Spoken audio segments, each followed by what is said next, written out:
Hello, everybody, and welcome to the very first episode of the Tapestry of Connection. I'm your host, Gina Francis, and I am thrilled that you are here. I wanted to just take a few minutes to tell you about what this podcast will be like and to also share a little bit about me and how I got here. And then we'll launch into the amazing guests that I want to introduce you to. So first and foremost, I wanted this podcast to be about real people who just happen to be psychics, healers, mediums, and the like. I wanted to share with you their stories because they're fascinating. They're all different, and yet there are similar threads through each of them. People don't just normally just wake up one day and say, I'm going to be a psychic healer. There's usually a journey involved. And so I wanted to delve into what exactly that journey is for each and every one of these guests. And I find it to be so incredible to hear their stories because it really humanizes them and takes away some of the mystique and the mystery and maybe even some of the stigma that's associated with this line of work. So that was one of my first goals. Another goal that I had is that I wanted to expose you, the listener, to different readers who have different styles, different psychics, different styles from different places all around the world, that I happen to know and trust and can highly recommend. Because when I first was searching for a psychic, you would just go to a psychic fair or you just find somebody. It's kind of like finding somebody out of the hat. And I feel like there are so many gifted psychics and mediums around the world that maybe people just don't know about. So maybe by bringing them here, you'll find somebody that you resonate with, that you think, I'd like to go to that person, or, I'd like to learn from that person. And another thing I wanted to bring about this podcast is that we're all intuitive, like each and every one of us. So even if this isn't a line of work that you want to pursue, there are ways to get in touch with your intuition and to develop it so that it can help you in your day-to-day living. So those are some of the things that I'm going to cover with my guests. And there are some funny anecdotes about different things they've encountered and ways they learned they were psychic and all kinds of fun stuff. So I hope that you'll stay after this episode because I'm going to talk to Susan De Silva, who is a medium in the UK, who is a beautiful watercolor artist and who didn't really embrace this way of life as a profession until she was in her 70s. And she's an amazing lady. And then I'll introduce you to Sheri Brown, who is a friend and a mentor, who is a phenomenal Reiki master, who is a brilliant psychic, and who had a lifetime before she embraced this work of a real estate agent, raising 3 kids. So these are the type of people that you'll meet, and they're all very gifted and they're all very wonderful. So a little bit about me. I was a journalist for 25 years for CNN International. I have multiple Emmy Awards as well as other awards, and I only say that and bring that to you to show you that I had an amazing life before this life that I really enjoyed, that I embraced, that I loved doing. I traveled the globe, went to all kinds of countries. I met people that are my lifelong friends from various cultures and various backgrounds. And I loved every minute of it. It was beautiful. But life changes. And now I'm a healer and an intuitive guide. And what led me here starts way back, way, way back. So when I was a kid, when I was 6 or so, I went to a Kiwanis fair in my local town. And there was a palm reader there. And she read my palm and she said, "You have healing hands. You're going to be a healer." And I was like super excited because even then as a little kid, I was like, wow, this is cool stuff that they can do this and they can look at my hand and see all this stuff about my life. She told me I'd have 2 kids, which is true. And so I went home and, thought about it for a while. And then as little kids do, forgot and then went through life and was going through high school. And I wasn't exactly the most studious in my high school days. So my grades weren't perfect. And so I didn't go to med school, and I remembered this lady, and I thought, she was wrong.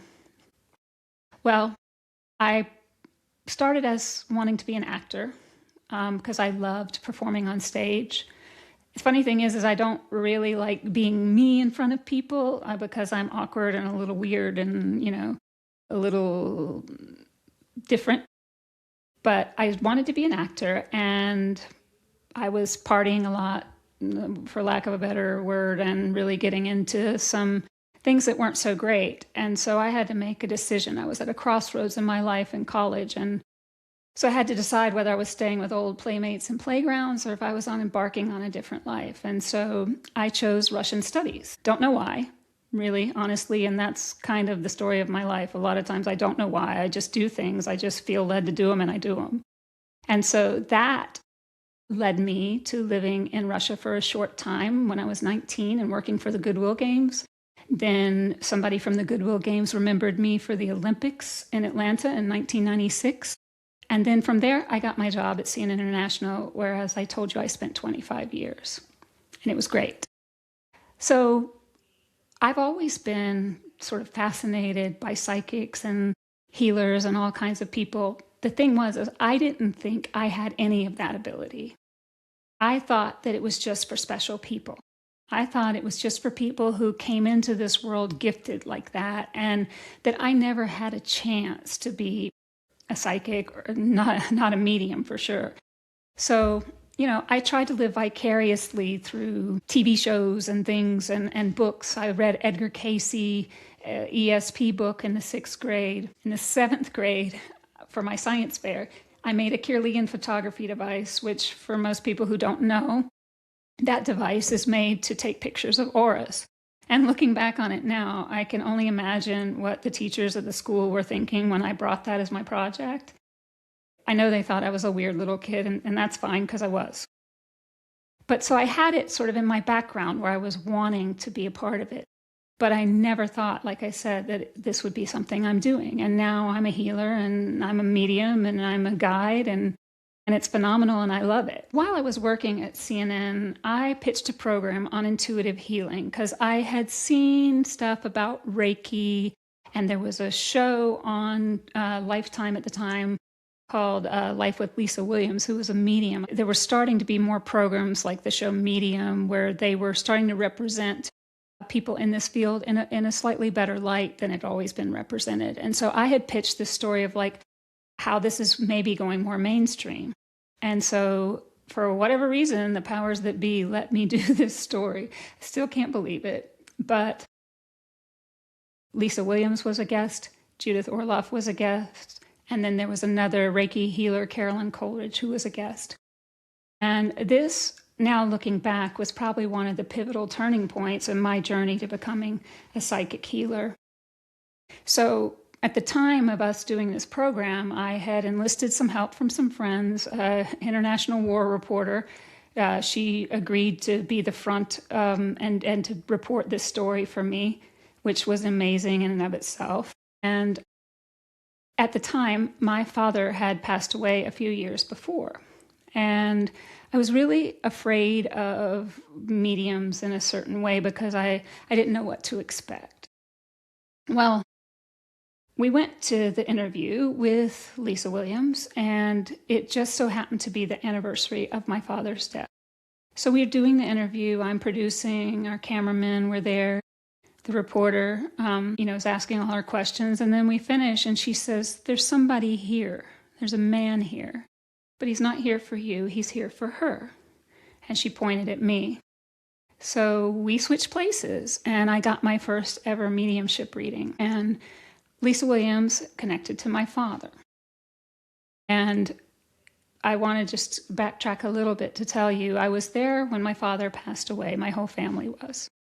And he had been sick for some time, but the night he passed, before the paramedics got there, he was on the ground, and it felt, to me at the time, and I don't mean to be graphic, but I thought like he was gasping for air. I now know that not to be true, but I carried this guilt like, what if I could have done something to help him?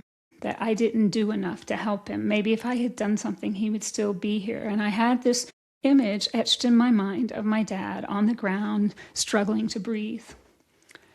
Well, when I sat down with Lisa Williams, she knew none of this. And the first thing she said to me is, "I believe this is your father. And the first thing he wants me to tell you is, he was gone before he hit the floor. And he said it just like that, Gina. He was gone before he hit the floor. Does this make sense? He told me to tell you exactly like that. And it was like this tremendous weight got lifted off of me in an instant, because I had been carrying that with me, thinking that there was something else I could have done. And here was my father coming through from the other side to tell me, baby, don't worry, you couldn't have done anything different. And also telling me he's okay. And she went through various things that confirmed it was my dad, various sort of history points and things about my father. And so that's the first time I was really exposed to mediumship, and it was incredible. There was so much healing in that one instant. I can't even begin to tell you what it was like to have that healed just like that.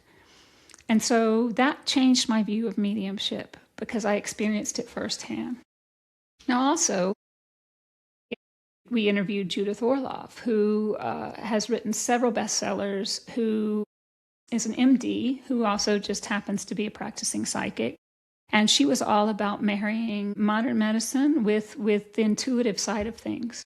And she's written several books on what it's like to be an empath and how to know if you're an empath. And so I really learned from her that I was an empath. I had no idea what that word was. And this was 20 years ago. So, I mean, it's a while ago.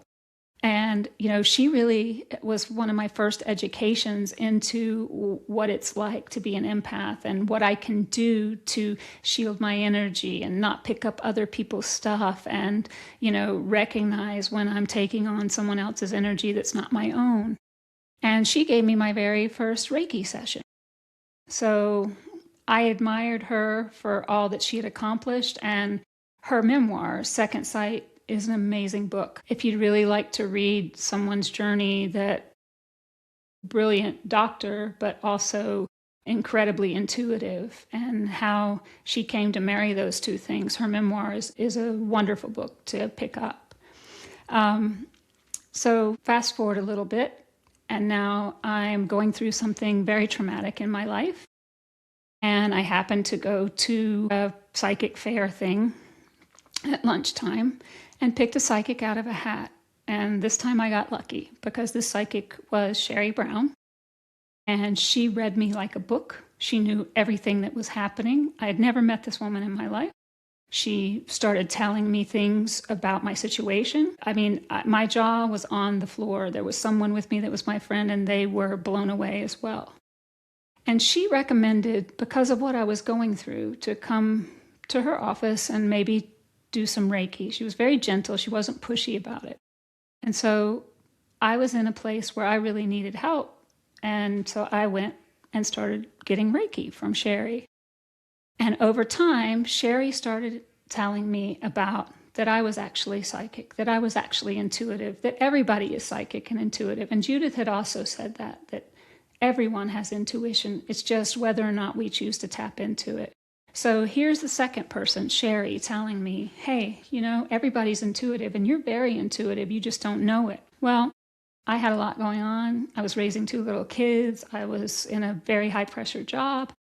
So I just kind of brushed that to the side. And, you know, for a long time, even though she would consistently tell me that, I would brush it to the side. But through her being a practitioner, we became friends. And then she eventually became a mentor for me and one of my dearest friends. And so she'll be one of my guests. She'll be coming up the second episode after this one. And she's a treat, because she's funny, she's Southern, she's sassy. And she's got a great heart and incredible psychic ability. So fast forward a little bit more, and now I'm leaving CNN, and I'm going on a journey, because I knew after I was leaving CNN that that's not a profession that I want to stay in. I was burnt out. I had done amazing things, but that chapter I knew was ending. And so I didn't want to be in journalism anymore. So I really had to start doing some soul searching on what it is I want to do. And I had been to a family friend overseas that had a hurt shoulder. And I had had like a tiny bit of Reiki training through Sheri, but nothing real serious. And I said, oh, let me just try, put some healing there. And I did.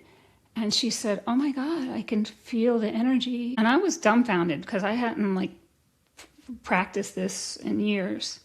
But I think that was spirit giving me a message, because after I got back home, I started thinking, you know, that lady from when I was 5 years old told me, or 6 years old, told me I had healing hands. Now somebody else besides Sheri has told me that I have healing energy. So maybe this is something I should look into. So I started taking Reiki training. And I had been listening to a wonderful woman on YouTube, Rachel Thompson, who freely shares videos about Reiki healing and channeling and divine wisdom and guidance. She has a beautiful channel and so many free downloads that you can listen to, little 10-minute tune-ups for your chakras. And so I was listening to her a lot, and I was like, wow, you know, I really wish I could learn from her.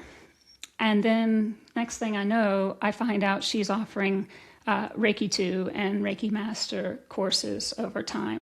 And so I signed up because I knew she had a powerful Reiki that flowed through the internet, through these videos. And so I was like, I want to learn from her. And so I did. And I became a Reiki Master through her teaching. And I'm very grateful. And then simultaneously, as I was doing my soul searching, I happened upon an ad on Facebook for a lady named Linda Rauch, who is a psychic medium, reader. And she was offering a course for 6 weeks, and it was accessible. A lot of times when these courses come up, they're very, very expensive. And this was something that you could pay for. And, you know, if you didn't like it, you weren't out that much money. And I thought, what the heck? I'll try this tarot reading stuff with her. And she had such a beautiful energy, a kind energy, a gentle energy of welcoming newcomers and helping you have a space where you weren't afraid to fail so that you could learn. And I really loved the 6 weeks that I had. And so I signed up for her academy to learn from her some more. And I'm so glad I did. She's also been an amazing teacher and guide, and she'll be on the program too, just a little later in our schedule. And she taught me so much about intuitive reading of cards and the type of intuition I have and the type of clairs that I have. And so I decided to go to a retreat she was throwing. I was like, why not? Why not? Try it. So it was in the UK, and I signed up. Then when I got the agenda, instead of it being tarot readings and psychic work, it was all mediumship work. And I freaked out because I had never done mediumship, like ever. And I was terrified of going over there and being terrible and not being able to do it. And so another friend of mine recommended a one-on-one tutor named Tyrone Cusack, a medium, that she said was a phenomenal teacher, and I could sign up to do one-on-ones with him. And I'm so glad that I did, because he taught me mediumship before I went to this retreat. We worked together each week, and he opened the doors for me and showed me that this is something I can connect to, and this is something that I can be. And I'm just so blown away and grateful, because I have so much more confidence now in my abilities, thanks to him and thanks to Sheri and thanks to all the people that have come into my space. Tyrone will also be a guest later on in the season. He's funny, he's amazing, he's South African, and I really love learning from him. So now, fast forward, and I am a practicing psychic, medium, Reiki master, intuitive guide, and I love it. I found my people, I found my space. When I walked into that retreat, there's no way to sort of describe how that felt. It was like I had always been sort of a little bit awkward and a little bit different and, marched to my own drum, and that was fine and everything. But suddenly I was in a group of people who were just like me, and they all looked different. They were from all over different parts of the world. But the love in that space and the acceptance in that space and the kindness and the support in that space was unlike anything I had experienced. There were no people trying to be cutthroat or be better than someone else. And I mean, I had never experienced that because everywhere I had ever been, people are competing and, trying to one-up each other and stabbing people in the back and things like that. And that had always bothered me. And now here I am in this space where everyone is supporting everyone else's growth. And so it was a beautiful thing. And so that's kind of sums up sort of how I got into this work. And then I sort of felt like I was led to use my journalism along with my intuitive skill and my new connections to start this podcast, to bring to you people who are in this line of work, who are genuine, who are kind, who are loving, who are supportive, who really want to help heal people and provide them guidance on their life path, who want the greatest and highest good for all concerned. And so I thought, what if I could interview them and help people get to know them? Maybe people will find people that can help them. Maybe people will become less afraid of the unknown. Because I find a lot of times when people react to psychic phenomenon or whatever, it's the fear of the unknown, and so they shut it down. And so if you know more people who are in this line of work and you recognize that they're just regular, normal people, then maybe some of that fear and maybe some of that otherness can be taken away, just a little. And then I thought, well, if there's people out there like me who really love this stuff but don't think they can do it, maybe they'll open up and realize they can do it. And these are some people that can be great teachers and great support. Or maybe you're just looking for a phenomenal reader, to give you a great reading that you can trust. So I'll bring those people for the people that want that. And hopefully you'll have a good time listening to some of the anecdotes and some of the stories, because there are some wild stories. And all of these stories kind of weave together commonality in all of our differences. And so that's really where the idea for the Tapestry of Connection came, because even though we're all different, we're all connected. And there are things that bring us together rather than separate us if we just look for them. I hope if this resonates with you, you'll listen to the next 2 episodes that are releasing with this episode. And I hope that you might like or share this podcast. So thank you very much for spending time with me. I am honored and I am grateful for the Tapestry of Connection. I'm Gina Francis. Until next time.